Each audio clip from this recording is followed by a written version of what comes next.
Nous sommes ici. Nous atteindrons la station équinoxe, début du printemps, la semaine prochaine.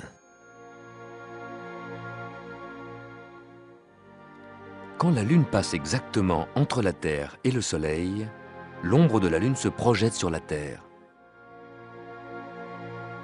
C'est l'éclipse solaire.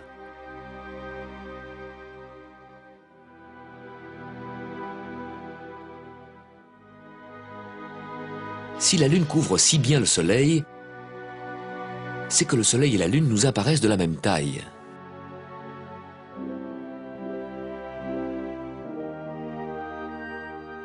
En réalité, le Soleil est énormément plus grand que la Lune et se trouve énormément plus loin.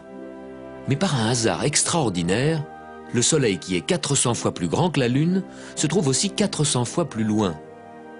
Donc il nous apparaît de la même taille. L'éclipse totale est unique dans le système solaire.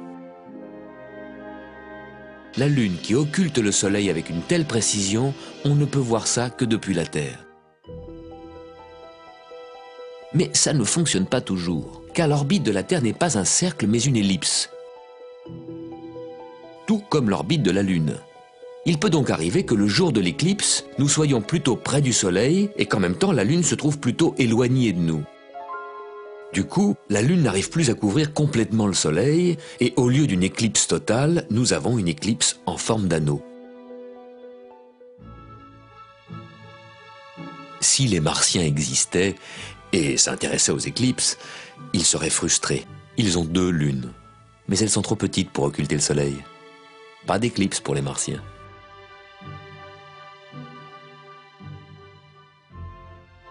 En principe, il devrait y avoir une éclipse solaire tous les mois, car la nouvelle Lune traverse l'axe Terre-Soleil chaque mois. Mais ce n'est pas le cas, parce que l'orbite de la Lune est légèrement inclinée par rapport à l'orbite de la Terre, et l'ombre de la Lune va passer soit au-dessus, soit en dessous de la Terre. Pour que l'ombre de la Lune tombe pile sur la Terre, il faut que la Lune se place exactement dans l'axe Terre-Soleil. La Lune doit passer au point qu'on appelle le nœud, ni trop tôt, ni trop tard. Quand cela arrive, il y a éclipse totale.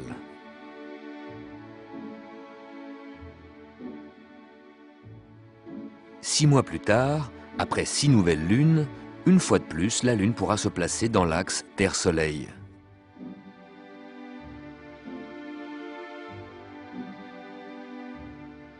Il y aura éclipse, mais si la Lune arrive au nœud en retard, ce sera seulement une éclipse partielle. L'ombre de la Lune ne fera que frôler la Terre. Éclipse partielle.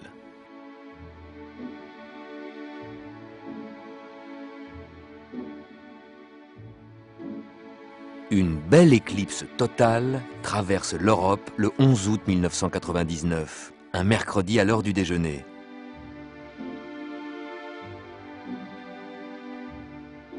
Et voici la trajectoire d'une éclipse totale aux Antilles le 26 février 1998. C'est très rare de pouvoir observer une éclipse totale du Soleil. Il n'y en a qu'une ou deux chaque année. Et comme la zone d'ombre totale est une étroite bande d'environ 200 km de large, il faut beaucoup de chance pour être au bon endroit, au bon moment.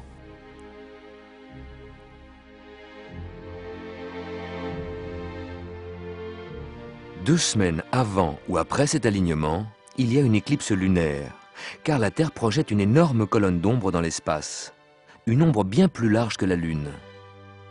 Donc 2 semaines avant ou après l'éclipse solaire, la Lune va plonger dans l'ombre de la Terre.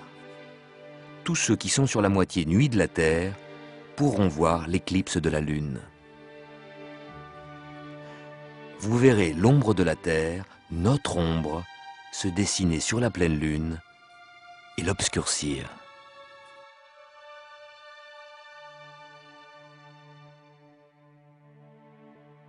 La Lune apparaît chaque soir à 2 largeurs de main plus à gauche que la veille. Vous pouvez donc, d'un jour à l'autre, imaginer le mouvement très lent de la Lune sur son chemin autour de la Terre.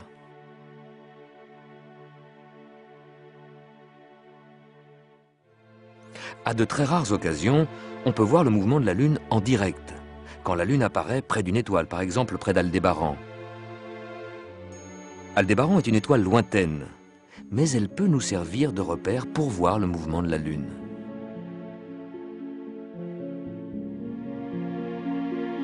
Le croissant de Lune semble s'approcher de plus en plus de cette étoile.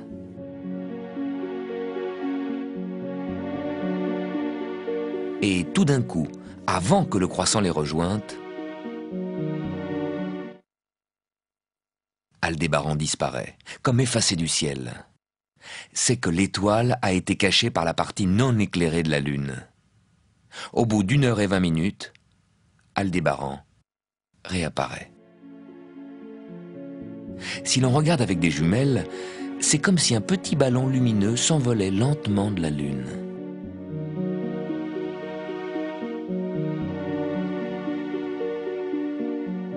Normalement, le mouvement de la Lune qui tourne autour de la Terre est trop lent pour être vu. Mais ce soir-là, grâce à Aldébaran, on pouvait enfin voir la Lune bouger.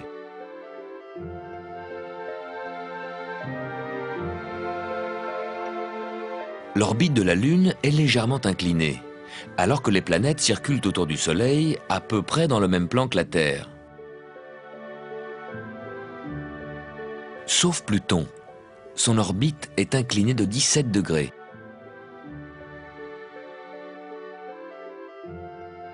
L'orbite de Hale-Bopp, la nouvelle comète de 1997, est passée carrément à angle droit au-dessus du plan des planètes. On la voyait donc, à son passage près de la Terre, un peu au-dessus de l'endroit où le Soleil s'est couché.